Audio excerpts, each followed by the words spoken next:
살다 보면 우리는 우리의 생각으로 이해할 수 없는 고난이 찾아오죠. 그리고 그런 고난을 겪는 누군가를 분명히 볼 수 있습니다. 그럴 때면은 여러분은 어떤 생각이 드십니까? 예고 없이 갑작스러운 사고가 닥치거나 성실하게 일했지만 정말 무너져 버리게 되는 어떤 사업을 보게 된다든지, 아니면 사랑하는 가족에게 찾아오는 고칠 수 없는 어떤 질병 같은 거 보면은 왜, 그리고 이런 생각이 들죠. 도대체 왜 이런 일이 내게 일어났을까? 무엇 때문일까? 생각을 합니다. 본능적으로 우리는 이 고난의 원인을 찾으려고 하는 것 같습니다. 그런데 생각해 보면 그 원인을 아무리 찾으려고 해도 찾지 못할 때가 많아요. 까닭 없이 정말 오는 일들이 있거든요. 그리고 원인을 안다고 해도 고통이 사라지거나 문제가 당장 해결되지 않는 것들도 많습니다. 하지만 그럼에도 불구하고 우리는 본능적으로 왜 내게 이런 일이 있지? 할 때가 많아요. 오늘 말씀 보니까요, 어제 세상 가장 억울한 사람이 있어요. 날 때부터 맹인된 사람입니다. 태어났는데 그냥 태어날 때부터 눈이 안 보여요. 그런데 그것도 억울한데 그를 둘러싸고 이것이 누구의 죄 때문입니까? 라고 묻는 제자들과 시대적인 상황이 나옵니다. 이에 대한 예수님의 답변을 보면서 우리가 어찌 보면 습관적으로 던졌던 원인에 대한 질문, 왜 그럴까? 라는 것이 아니라 이 생각을 바꿔서 우리의 삶의 고난을 하나님의 일을 경험할 수 있는 통로가 될 수 있다 라는 주님의 놀라운 사랑과 은혜를 깨닫고 경험할 수 있기를 바랍니다. 오늘 이 자리에 우리가 살아오는 가운데 이해할 수 없는 고난을 통해 아픔을 가진 분들이 있을 것입니다. 그리고 앞으로 언젠가 그런 경험이 되어질 때 주님의 말씀에서 해답을 찾고 그렇게 살아갈 수 있는 우리 모두 되기를 바랍니다. 예수님과 제자들이 길을 가다가 날 때부터 맹인된 사람을 만나게 됩니다. 이 사람은 사고나 병 때문이 아니에요. 그냥 정말 태어날 때부터 한 번도 빛을 본 적이 없는 사람이었습니다. 그래서 제자들은 그를 보자마자 예수님께 물었습니다. 2절 말씀 함께 읽어보겠습니다. 시작.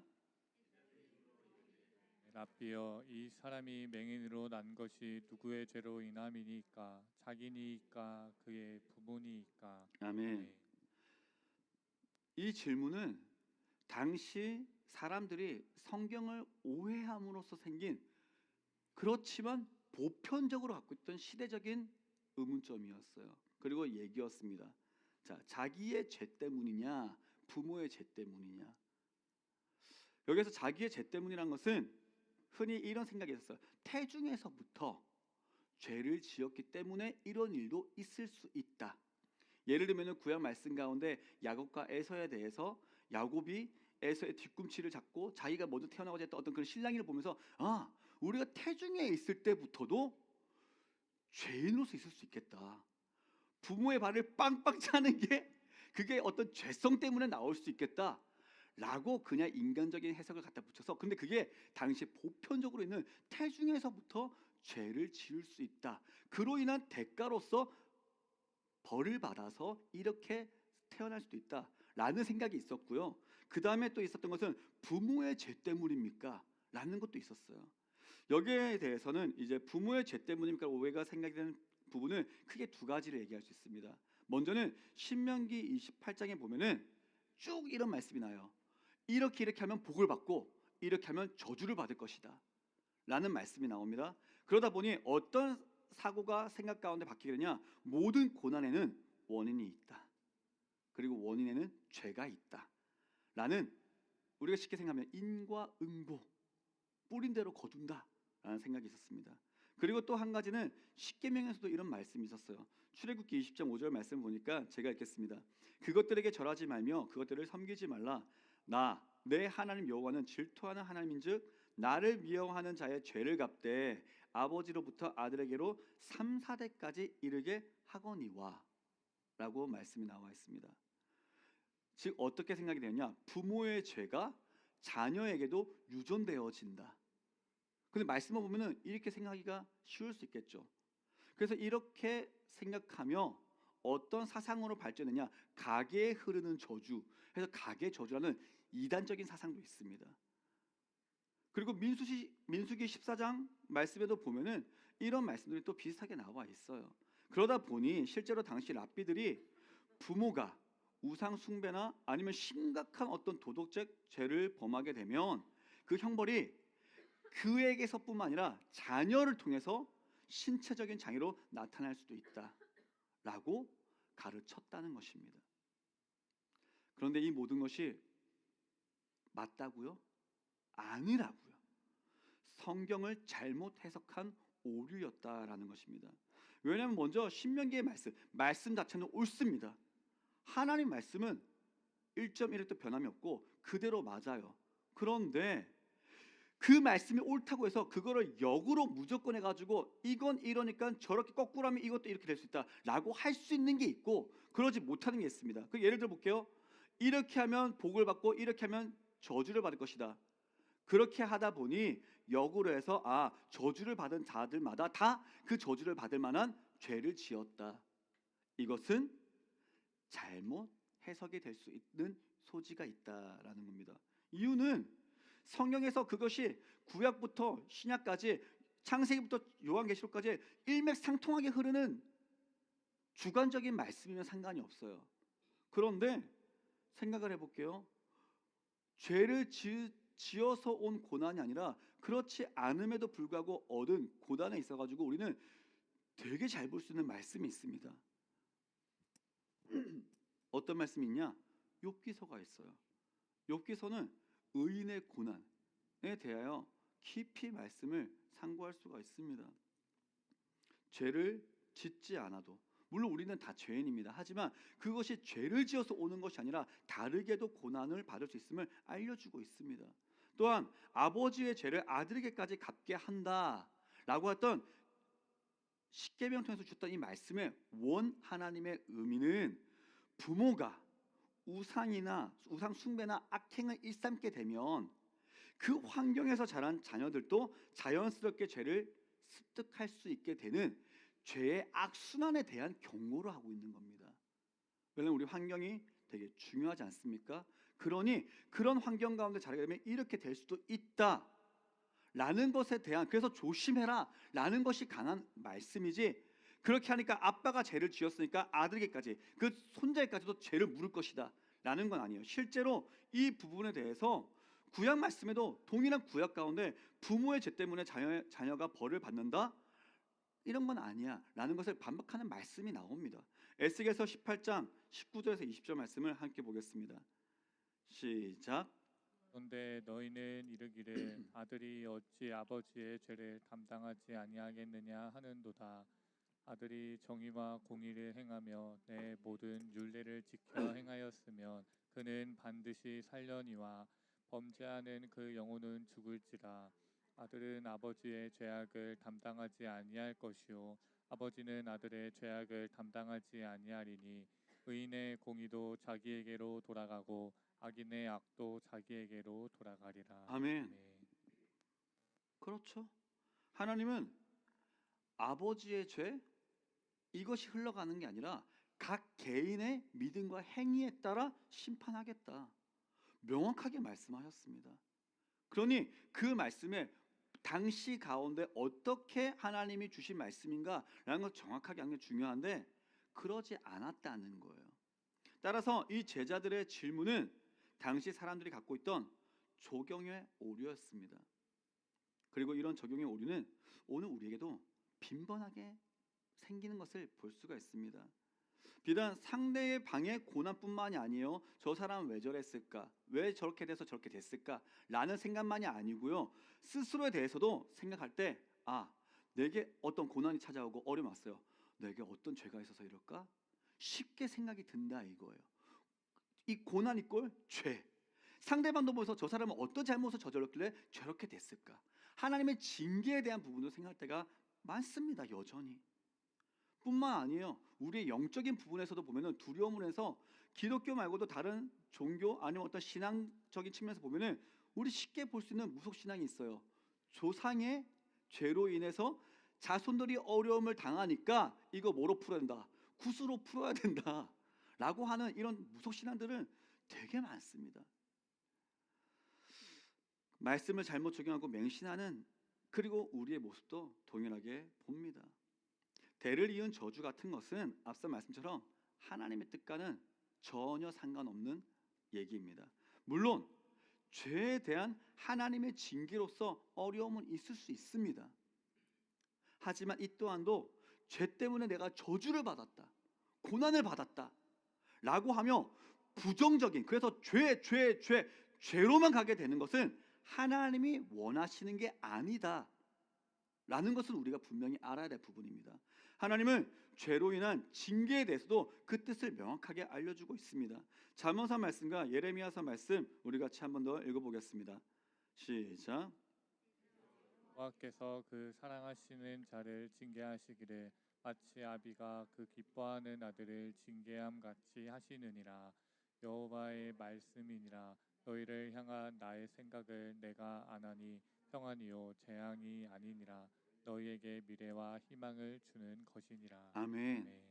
여러분, 이것이 하나님의 마음이심을 꼭 새기시길 바랍니다. 하나님 우리의 누구십니까? 아버지세요. 아버지가 아들이 실수하고 잘못했을 때 그 죄를 볼 때 징계를 합니다.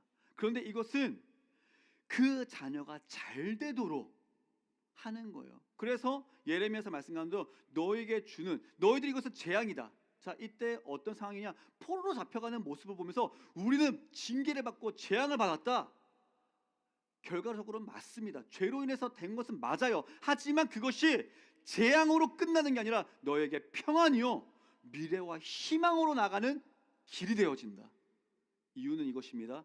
그 죄를 죄로만 갖고 끝나 있으면, 그래서 하나님이 주시는 어떤 징계적인 부분을 없다면 죄인지 모르고 살아간다 이거예요. 근데 그것을 통해 내가 하나님께 돌이켜 나아갈 수 있다면, 아버지와의 이 죄로 말미암아 끊어진 관계를 내가 회복할 수 있다면, 이것은 이 징계가 재앙이 아니라 너에게 복이 되어진다. 완전 생각이 다르다는 거예요. 그래서 우리는 먼저 징계로 인한 고난에 대해서 뿐만 아니라 어떤 고난을 볼 때 이건 죄로 되는 게 아니라 그것을 통해서 하나님을 기억하고 하나님께 나갈 수 있는 길이 되어져야 된다. 이것이 성경이 말하는 하나님의 마음입니다. 여러분 꼭 기억하십시오. 여러분 인생에 어떤 불행한 일이 닥친다 할지라도 그 불행을 하나님은 기뻐하지 않으십니다. 하나님 우리를 사랑하십니다. 그런데도 불구하고 그것을 허락하시는 이유는 그 불행 가운데 하나님께로 나아와라, 이것을 원하고 계시는 것을 기억합시다. 그래서 누구의 죄 때문이냐, 이것은 잘못되었다, 생각할 필요가 없다라는 것입니다. 그래서 누구의 죄 때문이냐라는 질문 가운데 예수님의 대답을 우리가 봐야 되지 않겠습니까? 예수님은 이렇게 말씀하십니다. 3절 말씀 함께 읽겠습니다. 시작. 대답하시되 이 사람이나 그 부모의 죄로 인한 것이 아니라 그에게서 하나님이 하시는 일을 나타내고자 하심이라. 아멘. 예수님은 누구의 죄 때문이냐라는 것과 이 맹인이 맹인된 것과는 상관이 없다라고 하면서 무엇과 오히려 상관이 있냐, 이렇게 얘기하죠. 하나님과 상관이 있다. 특히 예수님 하신 말씀대로 하면은 하나님이 하시는 일을 나타내기 위하여 이랬다라고 얘기를 합니다. 제자들의 질문을 통해서도 엿볼 수 있듯이 당시 사람들의 이런 생각과 말로 인해 이 맹인의 마음은 어땠을까요?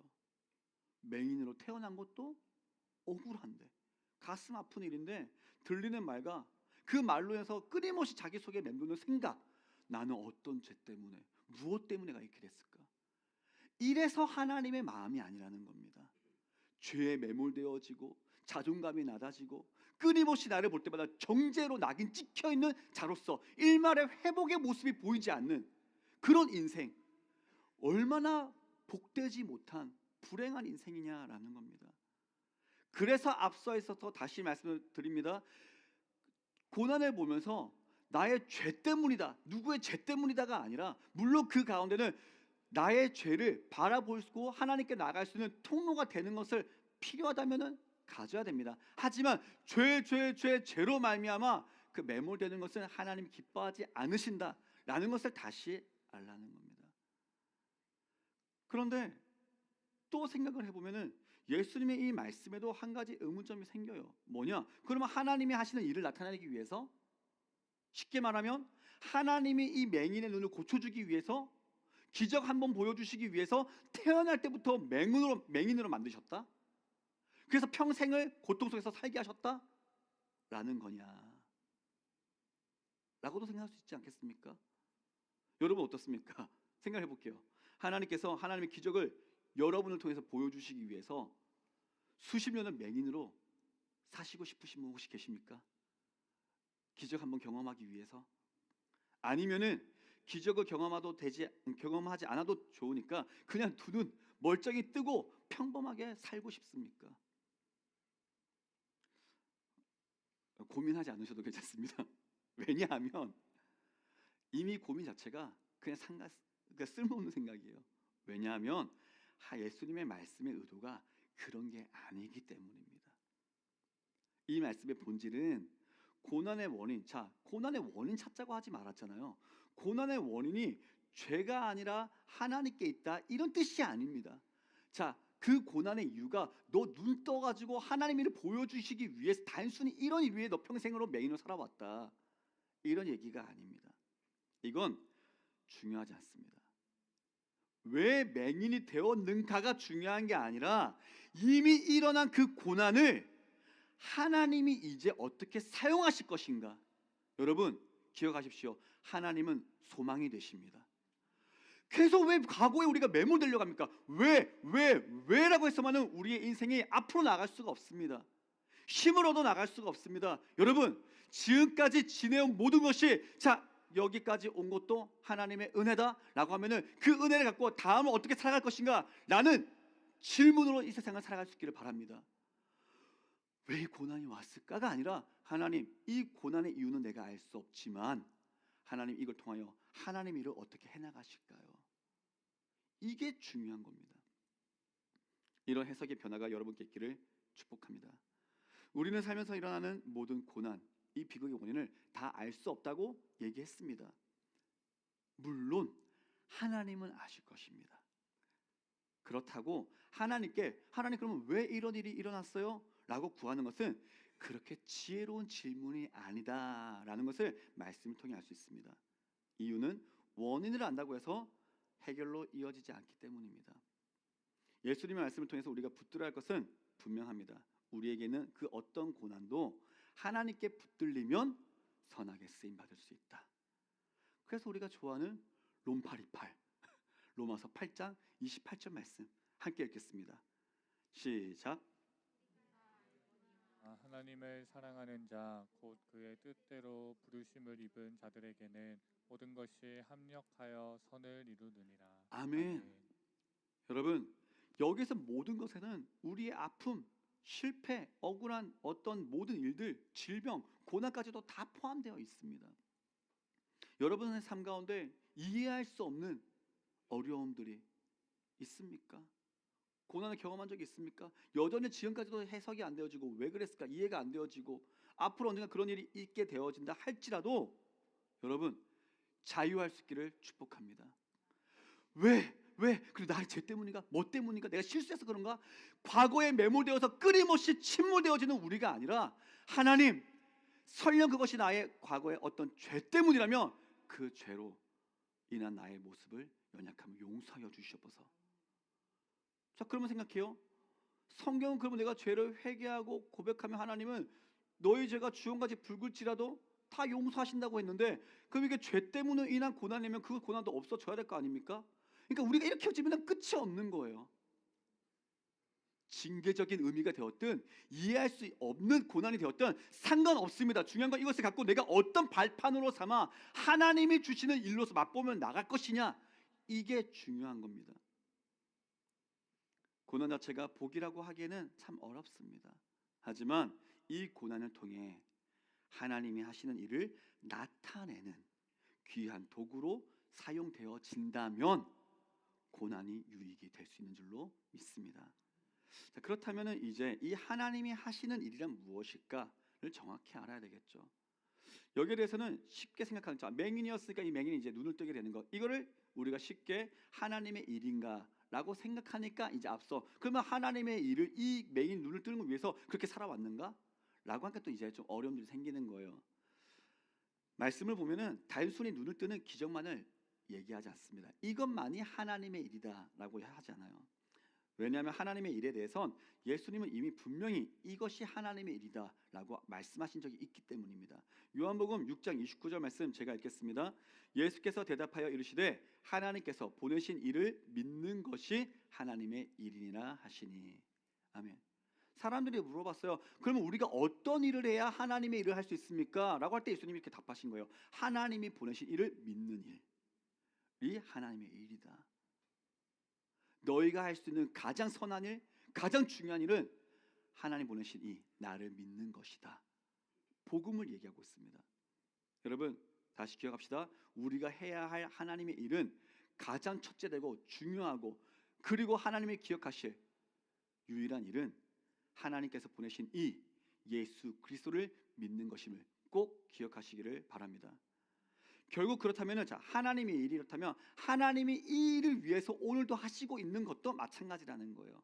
우리가 예수님을 믿도록 하는 것, 믿을 수 있는 길로 인도되어지는 것, 이것이 다 마찬가지입니다. 예수님께서 기적을 보여주신 것도 이 사명을 이루기 위한 한 도구로서 사용했을 뿐입니다. 기적을 일으키는 것 자체가 주가 되지는 않았다는 거죠. 하나님 입장에서는 치유, 기적은 수단일 뿐입니다. 즉 그래서 3절 말씀은 맹인이 날 때부터 맹인이 된 것은 이렇게 풀어서 얘기할 수 있어요.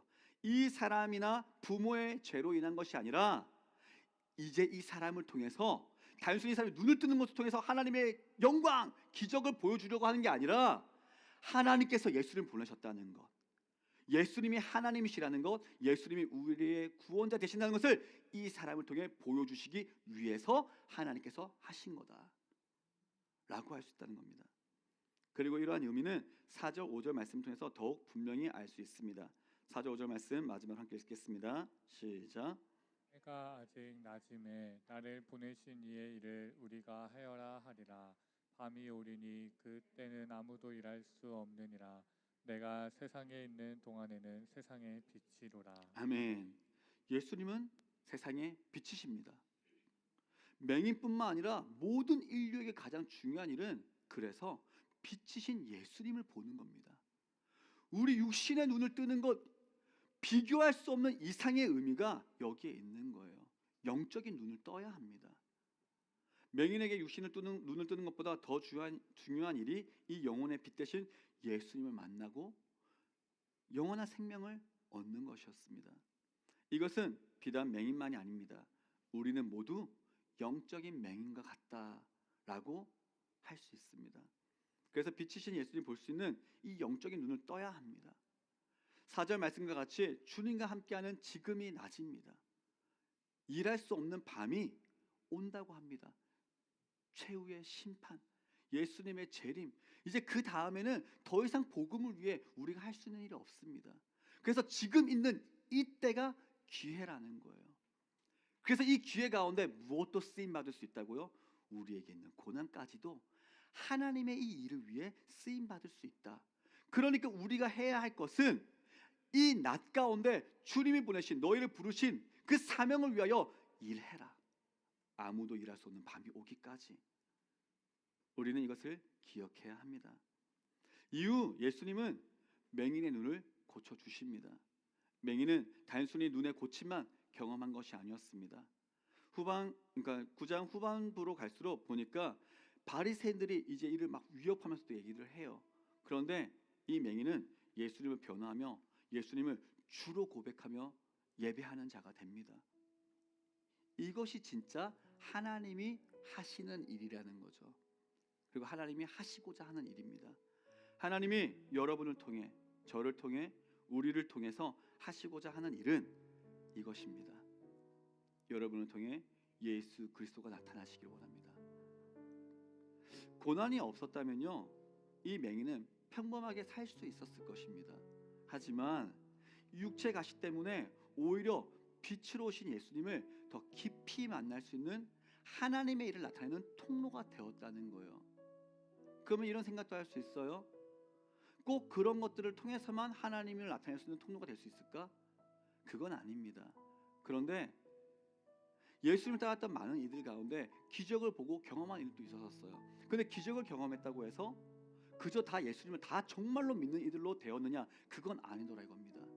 그래서 이 사람에게 가장 큰 유익은 날 때부터 맹인되었던 눈을 뜬 것보다도 그 눈을 뜨는 것 이상으로 예수님이 나의 주인이심을 경험하게 된 것이, 그로 인해서 나의 눈을 뜨게 한 것이 하나님이십니다.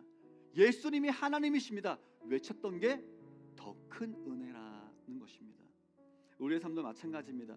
고난이 있을 때 문제 해결 이 자체가 목적이 되면 왜 빨리 해결해 주시지 않을까? 라는 염려와 불평이 생길 수 있습니다. 하지만 관점을 바꿔서 이렇게 생각해 보면 어떨까요? 이 문제를 통해 나는 더 어떻게 하나님을 깊이 만날 수 있을까? 기도는 해야 되겠죠. 하나님, 이 고통이 내게 너무 괴롭습니다. 힘듭니다. 주님, 이 문제를 해결해 주시옵소서. 그런데 이 것에만, 해결에만 집중되는 것이 아니라 주님, 이 고통을 통해서 하나님을 더욱더 깊이 알기를 원합니다. 주님, 그리고 주님의 은혜 가운데 제가 고침을 받고 해결을 맛보는 가운데 하나님, 더욱더 하나님을 뜨겁게 찬양하며 하나님을 전할 수 있는 저의 경험으로 쓰임받게 하여 주시옵소서. 그렇게 하면 그 모든 기도를 통해서 하나님께로 집중하며 나갈 수 있습니다. 그렇다면 그 순간은, 그부터는 여러분의 고난은 풀리지 않는 숙제, 풀리지 않는 어떤 저주가 아니라 빛 대신 예수님을 깊이 만나고 전하는 통로가 될 수 있습니다. 주님께서 주신 지금 이 시간들이 기회입니다. 밤이 오기 전, 기회가 다가가기 전에 내 아픔이 아픔으로만 끝나지 않고 하나님의 일로, 복음을 드러내는 일로, 세상에 비치신 예수님을 드러내는 일로 그렇게 쓰실 하나님을 기대하며 끝까지 힘을 내어 살아갈 수 있기를 축복합니다.